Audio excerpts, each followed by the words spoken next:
In this video, we will learn the externalities and how the externality create a market failure and how the government intervention can correct the market failures. So first of all, before we introduce the definition for externalities, I want to introduce the two different scenarios, let you think about it. So for instance, you are working on a homework due tonight at 11 p.m. And at the same time, your little sister was listening to the music sitting right next to you when you're working very hard to figure out a problem set. And if she listened to music, that's not enough. She actually sing the music very loudly. And unfortunately, she's not a good singer. And then what do you feel? Do you feel very angry and then say, oh, wow, you're enjoying the music. Why you bother me, right? So it seems like what she is doing actually affect what you happy about. And then think about another scenario. So you bought a new house and you love your neighborhood so much because your neighbors keep a very beautiful gardens. So every day you go to work, you smell the very nice flower, and then coming when you're coming back from work, and you can see the beautiful flower and beautiful butterfly everywhere, and so you will say, "Oh, I'm so glad I'm living in such a beautiful neighborhood." So obviously, when neighbors doing those things, they may not think about you. They are decorating the gardens, planting beautiful flowers. They just from their own personal hobby, they want to make it look nice, and they come out, they can enjoy their garden. So when they do everything, they are not really think about you, but you definitely get a benefit from whatever they are doing, right? So it seems like these two examples doesn't relate at all, but from economist point of view, they actually are connected. So what's the similarity? So the similarity is the one people's behavior, which is try to benefit themselves, but will generate some external impact on you. So that is what we call externalities. Externalities. So the externality means the cost or sometimes benefit of the market activity borne by a third party. So the differences between the social and the private cost or benefit of the market activities. So when we talk about externality, and we have to think about the two party, a buyer and seller, when they have a transaction occur, but the transaction cost or the benefit, they may be given to the third party. So then we will call it externality. Externality. So you can think about the two examples I mentioned at the beginning of these videos. So your cousin listen to the music. So she is trying to enjoy herself, but at the same time, she bear the cost on you because you feel unhappy, get annoyed, you try to finish your homework. And for the second example I give to you, your neighbors just trying to enjoy their lives, keep a beautiful garden, but that definitely give you a good benefits. That is make you happy, allow you to appreciate the beautiful flowers, see the beautiful butterflies, etc. So they're all considered as externality. So when externality are present, and market price are not a valid measure of the goods value to society. So which means without intervention, if we let market run by themselves, the market price for the product have a product generating positive externality and a negative externality will be inaccurate. So now we're going to look at one by one the positive externality. So the positive externality means the third party benefits because of the market transaction. So if we look at the diagram on the right hand side of the slides, so you can see it's just a pretty simple market supply and demand curve. So vertical axis is the price of inoculations. The horizontal axis is the quantity of the inoculations. And so if the supply equal to demand, we know on the market, and we will generate here, which is our market mix of the output. So market mix output.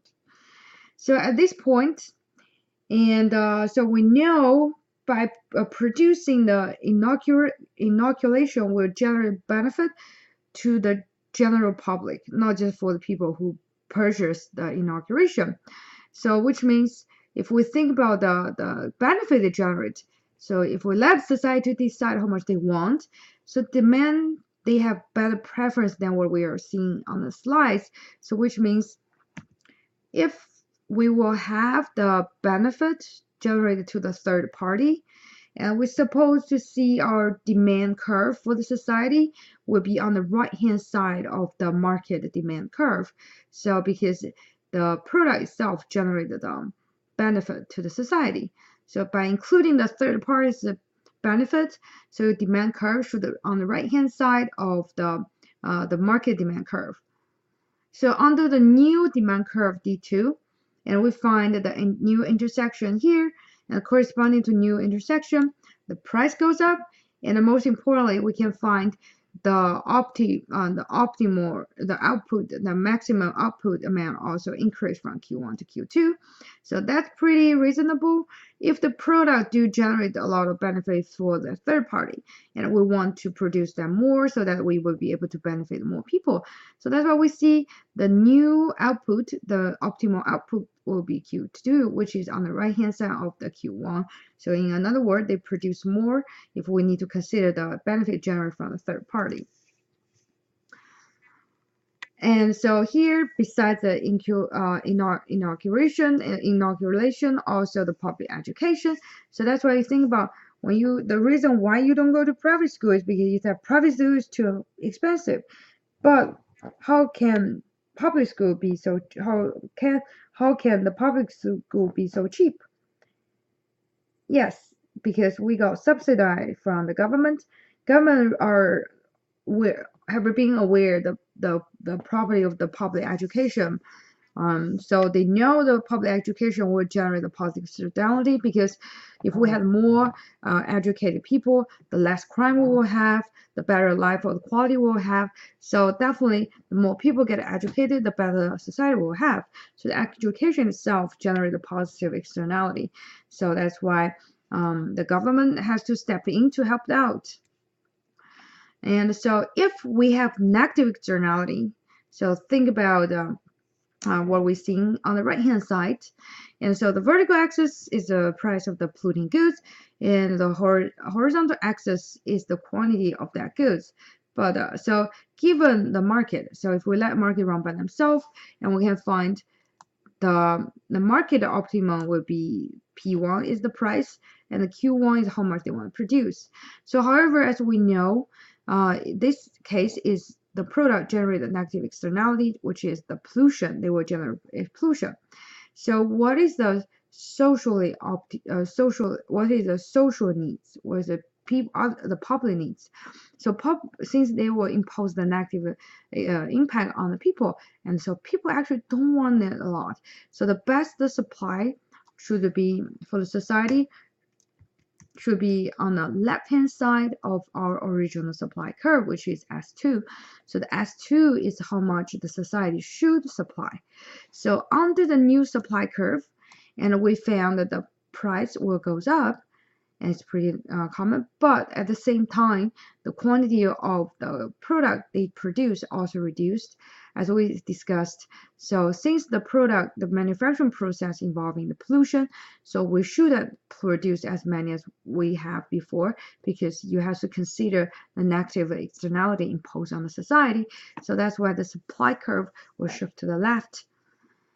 And so for the government, they usually step in to shift the cost from society to the producer and the buyer, causing the supply curve to shift to the left.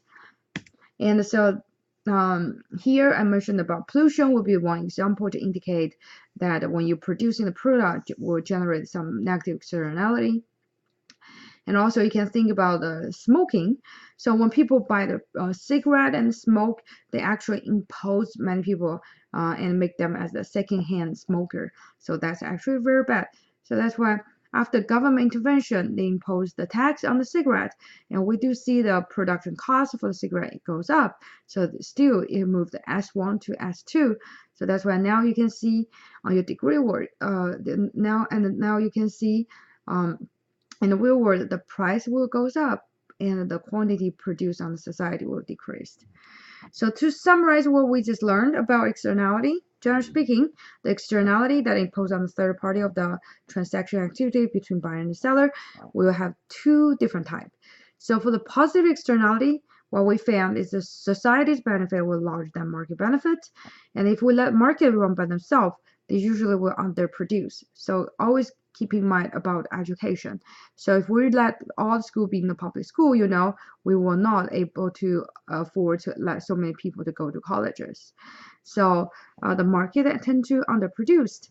So in order to correct the market failure, the government usually will subsidize to shift the demand curve right. So that's what happened for the higher education. Government give more funding to the public school so that they can meet the needs from the communities. So another type of the externality is called negative externality. In this situation, the society's cost is larger than the market cost. And so the market will tend to overproduce this. And so for the government, usually the restricts production to shift the supply left.